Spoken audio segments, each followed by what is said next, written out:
අපරිමිත කුලක අවයව ගණන් කරන්න බැරි තරම් සංඛ්‍යාත්මකව අවයව ගාන කියන්න බැරි නම් ඒවට අපි කිව්වා අපරිමිත කුලක නේ. ඊට පස්සේ අන්තිමට අපි කරා සමකුලක. මොකද්ද දරුවනේ සමකුලක කියලා කිව්වේ මොනවටද? සමකුලක අවයව සමාන වෙන්න ඕනේ, අවයව සංඛ්‍යාව සමාන වෙන්න ඕනේ. අන්න ඒ වගේ කුලක වලට සමකුලක කියලා කිව්වා. සමකුලක කියලා කිව්වා. ඒ කියලා 6 7 8 ගණන් ටික හදන්න කිව්වා. නේ? හරි. මේ ගණන් ටික හදලා නේද තියෙන්නේ 6 7 8. 6 P කුලකය 6 කුලක පාඩම පුතේ කුලක පාඩමේ අපි යන්නේ දෙවෙනි පිටුව. කියන්න බලන්න 10ට අඩු 3 ගුණාකාර මොනවද 10ට අඩු 3 ගුණාකාර 3 6 9 3 6 9 හරි අලපතේ හරි දාගන්න මගෙත් එක්කම Q කියලා කුලකයක් තියෙනවා සවස යන් වචනයේ සෑදී ඇති අකුරු මොනවද අකුරු සයන්නයි වයන්නයි සයන්නයි වයන්නයි ආර් කුලකය කියන්න අවයව ටික මට ආර් කුලකයේ අවයව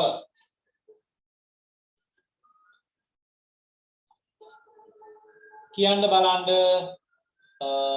1 3 5 7 9 1 3 5 7 9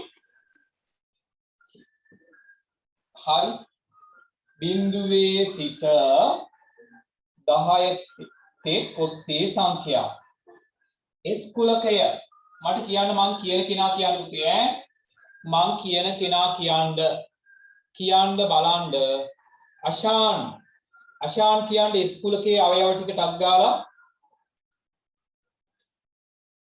අශාන් S කුලකයේ අවයව ටික කියන්න දරුවෝ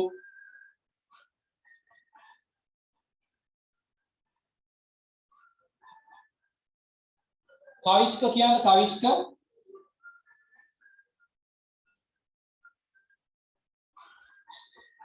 කවිෂ්ක ඉක්මනට කියන්න පුතේ වෙලා යනවා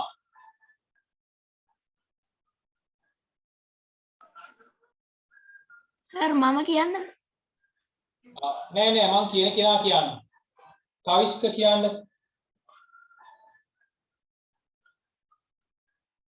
3යි 6යි 9යි 3යි 6යි 9යි yes T කුලකයේ අවයව ඉංග්‍රීසි හෝඩියේ ස්වර නිපුණි කියමුද බලන්න ඉක්මනට කියමු පුතේ ලෑස්ති වෙලා ඉන්න කට්ටිය ඉංග්‍රීසි හෝඩියේ ස්වර ටික ටක් ගාලා කියන්න නිපුණි A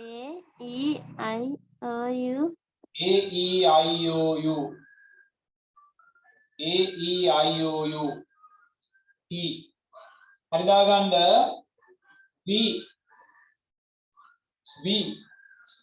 V කුලකයේ අවයව අචිනි කියමුද බලන්න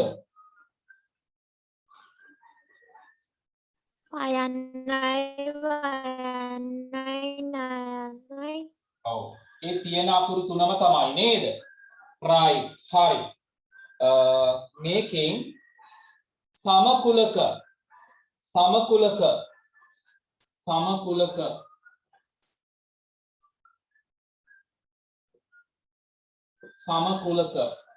සමකුලක කියන්නේ අවයව සමාන වෙන්නත් ඕනේ අවයව සංඛ්‍යාව සමාන වෙන්නත් ඕනේ හා ඔයාලා කියන්න බලන්න සමකුලක මොනවද? P හා S. P හා S. P හා S අන්න හරි. P හා S. P හා S. එච්චරද? එච්චරද? මෙයාගේ අවයව තුන තියෙනවා. අවයව තුනක් සමානයි. එච්චර තමයි නේද? සමකුල. හරි දරුවනි. තුල්‍ය කුලක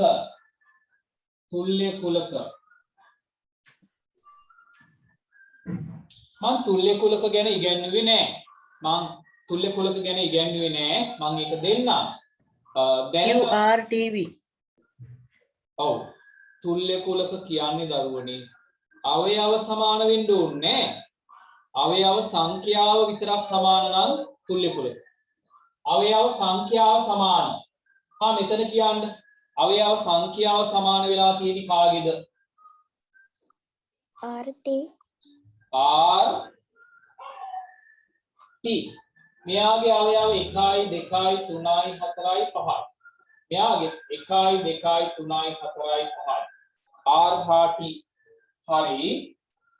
R හා T. ලියාගන්න මගෙත් එක්කම. ආයි කවුද? එච්චරද?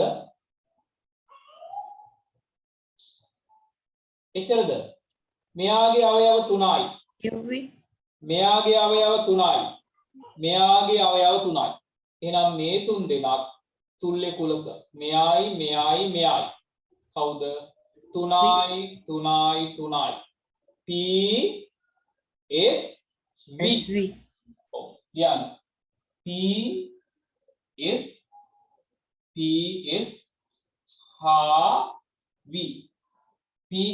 හා V. ඒ තුන් දෙනාගේ අවයව තුන තියෙන්නේ. අවයව සංඛ්‍යා සමානයි. අවයව සංඛ්‍යා සමාන නම් ඒවට අපි කියනවා තුල්‍ය කුලක කියලා. සර් මේ සමානතාවදී උඩ කමක් නැද්ද? ඔව් කමන්නේ.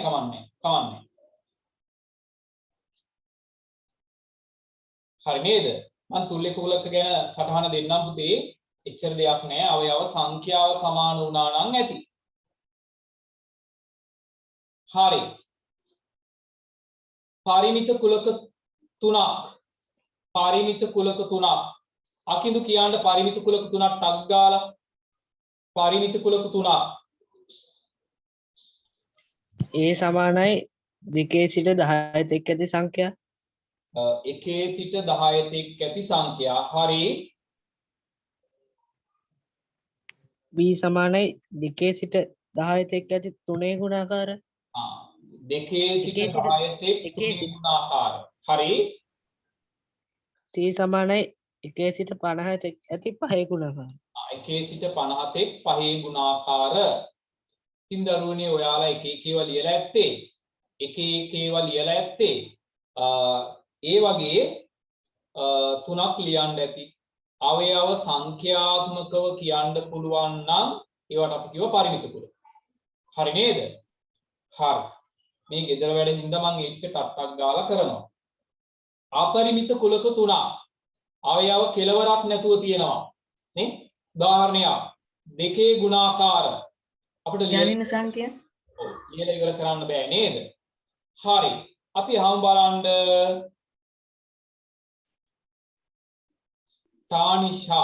තානිෂා කියන්න හිටියද පුතේ ගිය සතියේ? තානිෂා හිටියද දරුවෝ ගිය සතියේ? ටොරිස්ට් එකේනේ. නෑ සර්. නෑ නේද? හරි පුතේ හරි. එහෙනම් මට කියන්න චතුරාංගි කියන්න බලන්න. චතුරාංගි හිටියා. අපරිමිත කුලක තුනක්. චතුරාංගි ටක් ගාලා කියපු පුතේ. A සමානයි 5 ගුණාකාර නොවන සංඛ්‍යා. B පහේ සමානයි ඔව් B සමානයි 10 ගුණාකාර. හරි. C සමානයි 2ත් 10ත් අතර ඇති සංඛ්‍යා. අන්තිම එක වැරදි නේද? 2යි 10යි අතර සංඛ්‍යා කිව්වොත් අපිට කියන්න පුළුවන් අපරිමිත කියන්නේ අවයව කෙලවරක් නැහැ නේ. අර මුල් දෙක හරි පුතේ අන්තිම එක වැරදුනා. අපි යොම් හදා ගන්න මෙන්න මේ වගේ ඒවා. දෙකේ ගුණාකාර එහෙම ලියන්න පුළුවන්. A සමානයි දෙකෙහි ගුණාකාර. දෙකේ ඉරට්ටේ සංඛ්‍යා. ඔව්. දෙකේ ගුණාකාර. ඔන්න ඔය වගේ නේද? දෙකේ ගුණාකාර කිව්වොත් ලියලා ඉවර කරන්න පුළුවන්ද? බෑ. තුනේ ගුණාකාර. පහේ ගුණාකාර. ඔත්තේ සංඛ්‍යා. අන්න ඒ වගේ මොනවා හරි තුනක් ලියන්න. ඉවරයක් කරන්න බැරි තුනක්. හරි නේද? right. හරි. එහෙනම් දරුවනි අද අපි මේක ලියාගමු. තුල්්‍ය කුලක ගැන අපි ලියාගමු. ලියා ගන්නකො මාතෘකාව තුල්්‍ය කුලක. තුල්්‍ය කුලක. අද ලියා ගන්න මාතෘකාව තුල්්‍ය කුලක.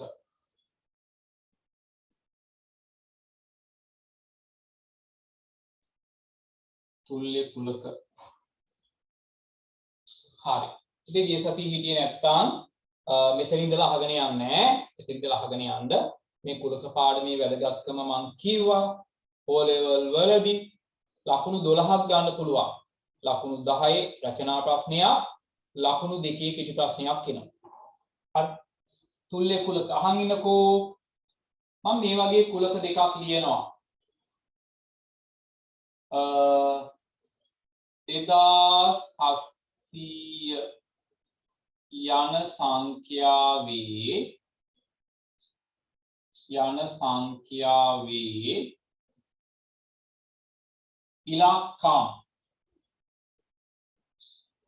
ඉලක්කම් තව කුලකයක් ලියනවා. P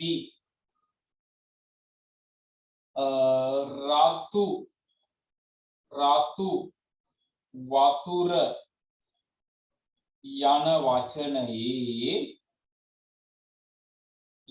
වචනයේ අකුරු. මට කියන්න දරුවනේ මේකේ අවයව සහිතව කියන්න මේ කුලකය.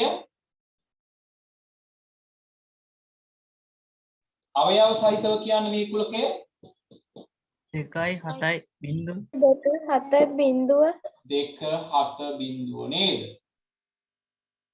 මේකේ අවයව කීයද? 3යි. ඉන්න ඒ කුලකයේ අවයව සංඛ්‍යාව 3යි කියලා ලියන්නේ මෙහෙමයි. අපි එදා ඉගෙන ගත්තා. මෙයාගේ අවයව ටික කියන්න මට.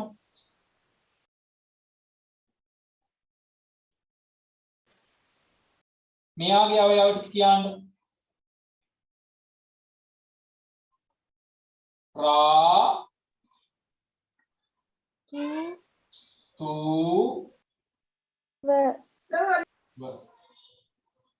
ඔච්චරයි නේද? B කුලකයේ අවයව සංඛ්‍යාව කීයද? 3යි. එතකොට දරුවනේ A කුලකයේ අවයව සංඛ්‍යාව B කුලකයේ අවයව සංඛ්‍යාවට සමානයි. අන්න ඒ වගේ අවයව සංඛ්‍යාව සමාන වෙන කුලකවලට අපි කියනවා මොනවා කියලාද? තුල්්‍ය කුලක. ඔව්. එහෙනම් පුතේ NA සමානයි NB නේද? එම නිසා A හා B තුල්්‍ය කුලක වේ.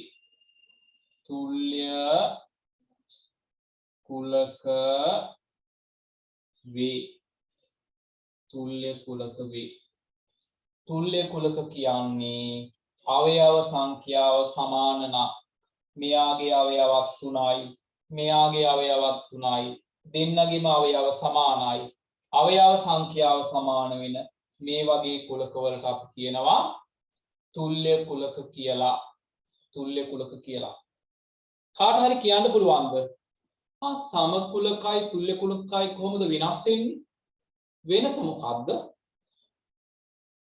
සමකුලකයි තුල්‍ය කුලකයේ වෙනස මොකක්ද?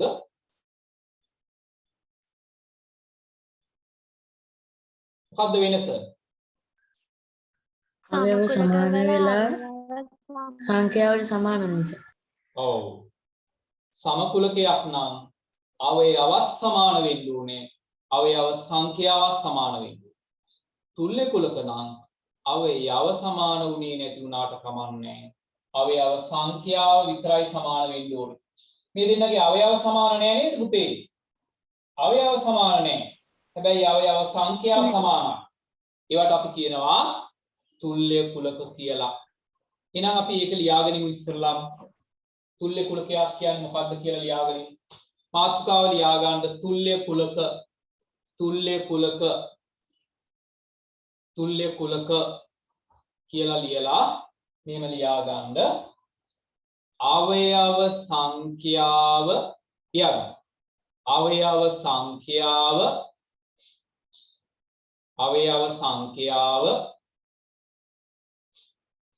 අවයව සංඛ්‍යාව සමාන වන කුලක. අවයව සංඛ්‍යාව සමාන වන කුලක. අවයව සංඛ්‍යාව සමාන වන කුලක. තුල්‍ය කුලක ලෙස හඳුන්වයි. තුල්‍ය කුලක ලෙස හඳුන්වයි. තුල්‍ය කුලක ලෙස හඳුන්වයි. තුල්‍ය කුලක ලෙස හඳුන්වයි. හරි දරුවනේ. දැන් මේ ටික ලියා ගන්නකෝ. මේ ටික ලියා ගන්න. මේ උදාහරණේ ලියා ගන්න.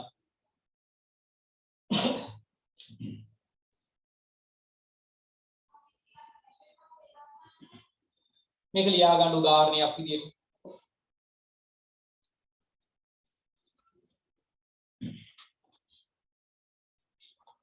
පාරගේ දරුවනේ අලුතෙන් ටියුට් එක ගත්ත අය මේ පරණ ටියුට් එක අපි කරගෙන යන්නේ. පරණ ටියුට් එක කරගෙන යන්නේ. අලුත් ටියුට් එක දැන් අද මේ පාඩම ඉවර වෙනවා. ඊට පස්සේ අපි අලුත් ටියුට් එක ගන්නෙ. මේ ටියුට් එක නැති අය ඇති පාඩමේ වුණාට ඉන්න මේ පාඩම හරි වැදගත්. මේ පාඩම අහගෙන ඉන්න පාරට තේරෙනවා.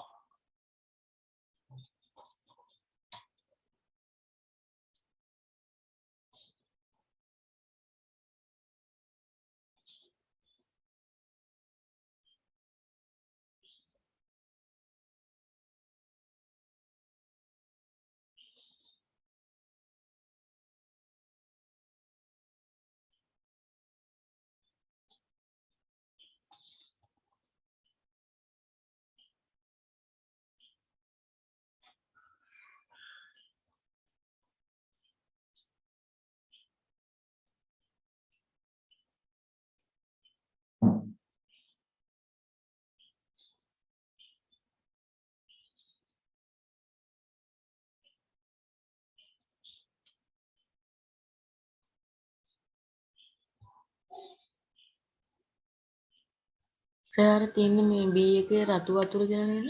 ඔව් පුතේ රතු වතුර රතු වතුර යන වචනයේ අකුරු. රතු වතුර යන වචනයේ අකුරු.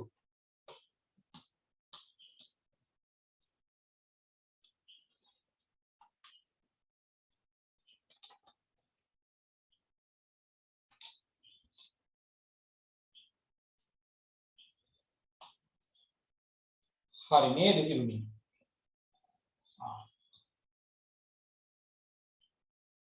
සර් මකන්න එපා. සර් යට හරිය මකන්න එපා. හරි. ටිකක් පුතේ හුරු වෙන්න ඕනේ ඉක්මනට ලියා ගන්න ඈ.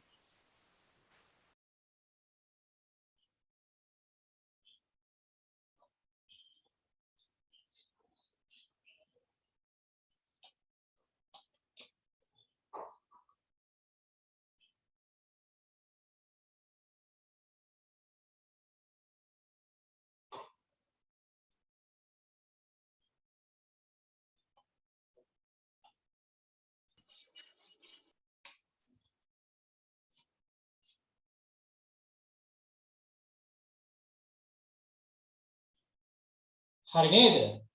හරි පුතේ. යම් ටියුට් එකට හරි සර්. ටියුට් එකට යම් 9 වෙනි ප්‍රශ්නය 2 3 මෙන්න මෙයාට තුල්‍ය කුලක 3ක් ලියා දක්වන්න. මම එකක් ලියනවා. මම ලියනවා එකක්. මෙහෙම. අර කලින් ආපු එක මම ලියනවා. මොකද්ද? සවස්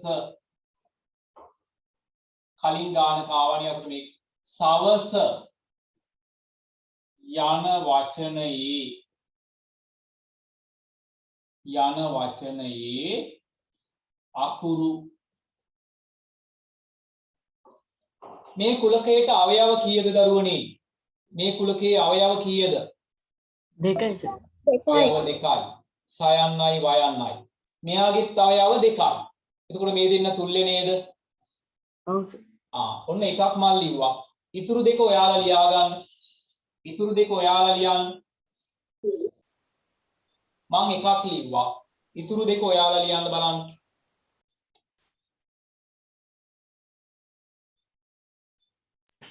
ටියුට් එකේද? ඔව් ටියුට් එකේ ලියන්න පුතේ. ඒක ඉඩ තියෙන්නේ නම් දෙකකට. ඉතුරු එක ඉස්සරහින් ලියන්නකෝ.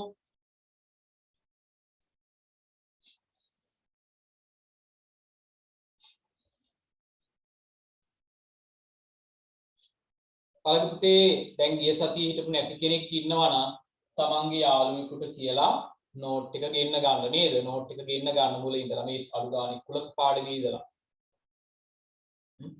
නැත්තම් ගෲප් එකට මැසේජ් එකක් දාන්නකො. එතකොට යාළුවෝ ඒවාවි.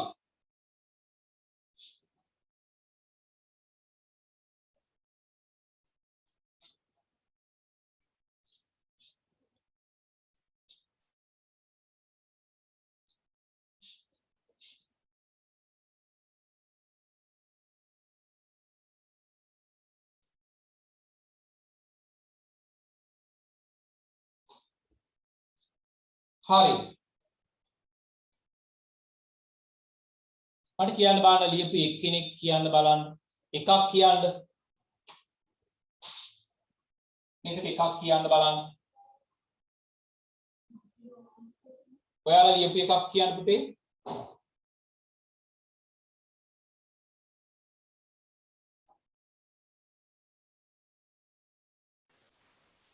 කියන්නකෝ බලන්න ඔයාලගේ උත්තරයක්.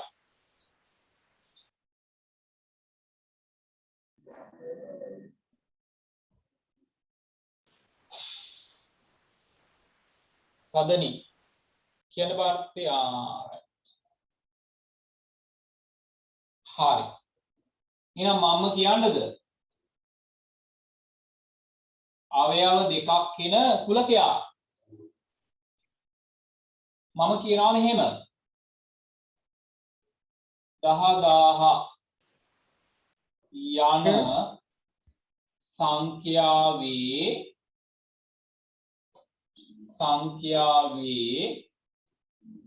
ඉලක්කම්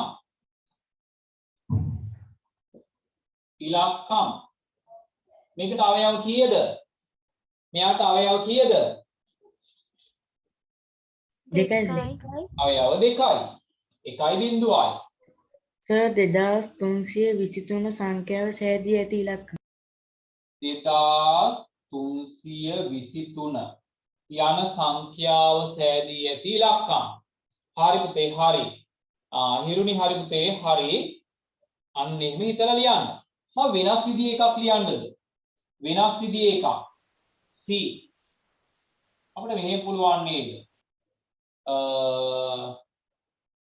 10ට අඩු අවයව දෙකක් නේ හැදෙන්න ඕනේ. 4 ගුණාකාර 10ට අඩු 4 ගුණාකාර මොනවද 10ට අඩු 4 ගුණාකාර හා කීයද? 4 4යි 8යි. 8යි. අවයව දෙකයි. කොච්චරයි? බලන්න කොච්චර ලේසිද නේද? right. හරි පුතේ හරි. ඔන්න අපි ගෙදර වැඩ ටික තමයි ඔය ඉවර කරගත්තේ. හරි නේද? හරි.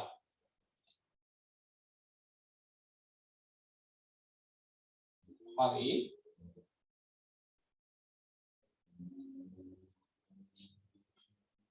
හරිද? මේ ඔයාලගේ පුතේ මුලින් ඉඳන් ආපු දරුවෙක් ඔයාලගේ අර දුන්න පොඩි ඒකක ඇගීම් ටික ඔක්කොම ෆොටෝ එකක් ගහලා ඔයාලගේ ගෲප් එකට දාන්න පුළුවන්ද? ගෲප් එකට දාන්න. දැන් මයින් දෙතුන් දෙනෙක් ඉල්ලලා තිබ්බා. ඒ නිසා මුලින් ඉඳන් දුන්න ඒකක ඇගීම් ටික ෆොටෝ ගහලා ඒ ටිකම ගෲප් එකට දානවද කවුරු හරි? right. හරි.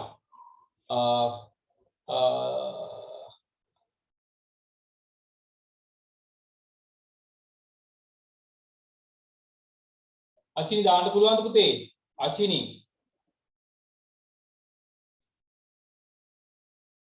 අචිනි දාන්න ඈ. right. හරි. එහෙනම් අද අහගන්න තියාගන්න මාතෘකාව උපකුලක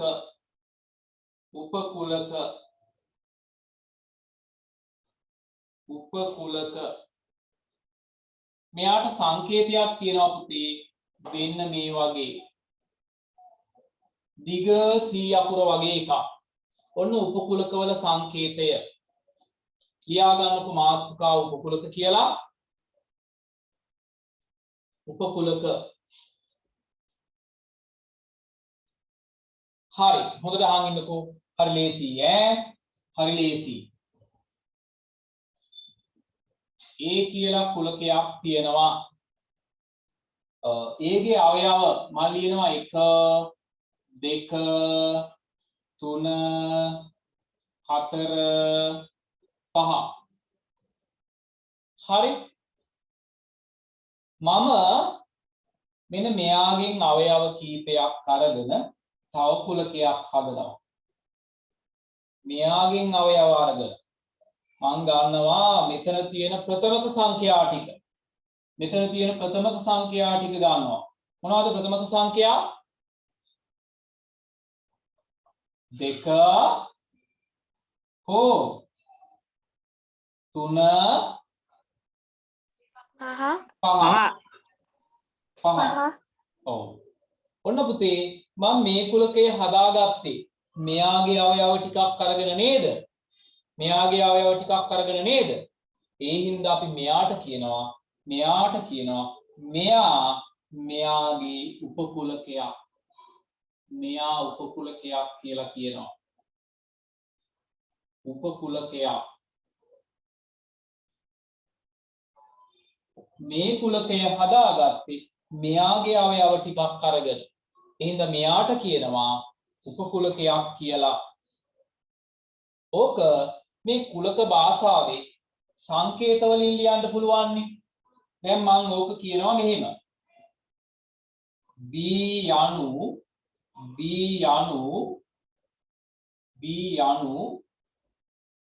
ඒ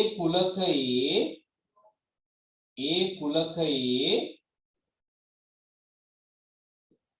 උපකුලකයකි.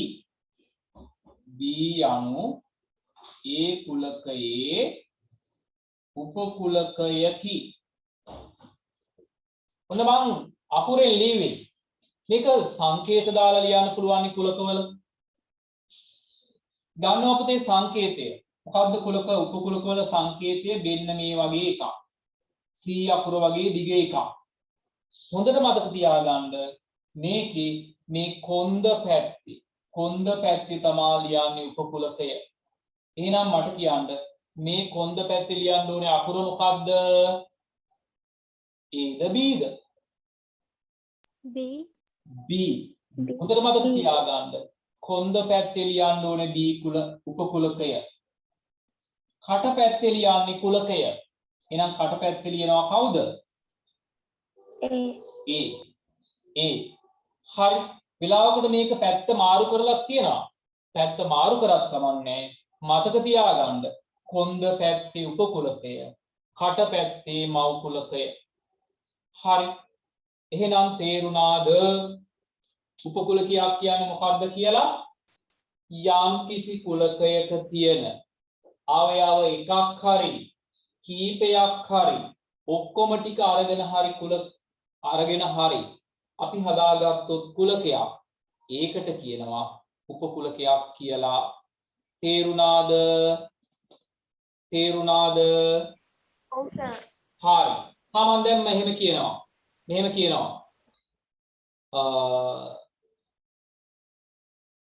මොකක්ද? තෝලංගමු ඉස්කෝලේ ළමයි කියලා කුලකයක් තියෙනවා. ඔකට උපකුලකයක් කියන්නේ.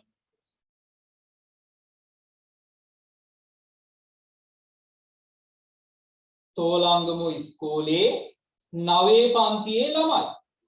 9 පන්තියේ ළමයි. නේ? හරි. එහෙනම් ලියා ගන්න මෙන්න මෙහෙම උපකුලකයක් කියන්නේ මොකක්ද කියලා අපි ලියාගමු. ලියා ගන්න මෙන්න මෙහෙම. මේක ලියන්න එපා. අන් දාන්නම්. ඔයාලගේ සමහර අයට ඇහෙන්නේ නැහැ කියන හින්දා